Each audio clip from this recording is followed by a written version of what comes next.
MAV 2019 exam 1 question 1. So this looks to me like a quotient rule. U is on top, V is on the bottom, so U dashed is minus sine x, V dashed is 1. So using our quotient rule, it's minus x sine x, and then cos x, minus cos x,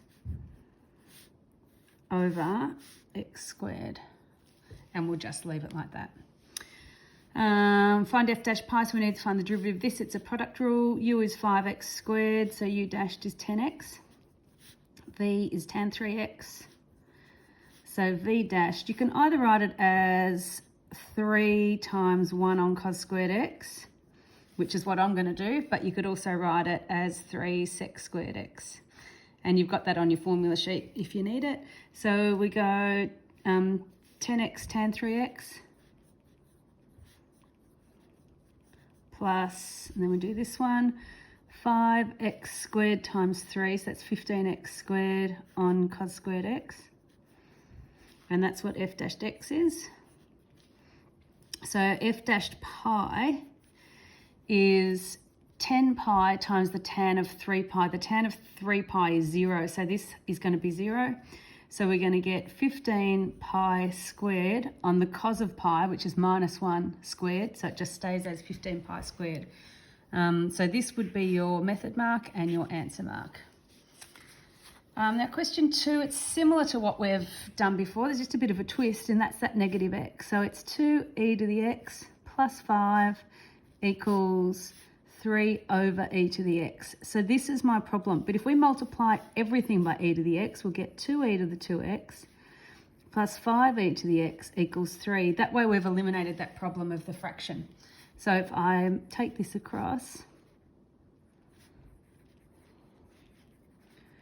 I can now say let a equal e to the x. So this is 2a squared plus 5a minus 3 equals 0. So to factorise, I know I want a 5, so if I do 3 there and 1 there, I'll get 6 and 1, plus 2a squared plus 5a minus 3. So that means that a equals a half, or a equals minus 3. But a is greater than 0 because this will never be less than 0. So a equals 1/2. So don't forget we have to go half equals e to the x. So x is the natural log of 1/2. That's fine. You could also write it as minus the natural log of 2. That would be okay as well. All right, so going on to question 3. We've got x minus 4 squared between 1 and 4. I'm going to do a sketch here. It's a parabola that's been moved across 4. But it only goes from 1 to 4. So it's just that part there. This one here is 1 on x plus 3. So it just looks like that. So that just helps me know where we're at. Sorry, yep. Explain why g of f of x exists. So we need the range of f to be a subset of the domain of g. The range of f, well, it goes from 0 to whatever this is. When x is 1, this is 1 minus 4 minus 3 squared, 9. So the range of f is from 0 to 9. 0 is not included, and the 9 is. The domain of g is all the numbers except for 0. So, in fact, in this case, the range of f is a subset of the domain of g. So that's worth 1 mark. So let's find the rule. The rule for g of f of x, it's g of x minus 4 squared, which is 1 over, wherever we see x, we replace it with x minus 4 squared plus 3. That's the rule. Domain is the domain of the inside function. And the domain of f is 1 to 4.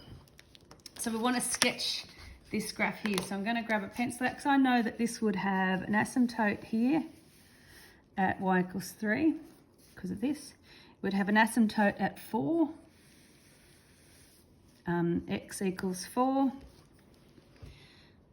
It starts at 1. So g of f of 1 is 1 on 9 plus 3, 3 and 1/9. So 1, 3 and a bit, and that is included. If I went to 4, obviously it's going to be undefined because 4 is not included. So this is just, we know a 1 on x squared looks like this. So it looks something like that. Label the endpoint with its coordinates and any asymptotes with their equations.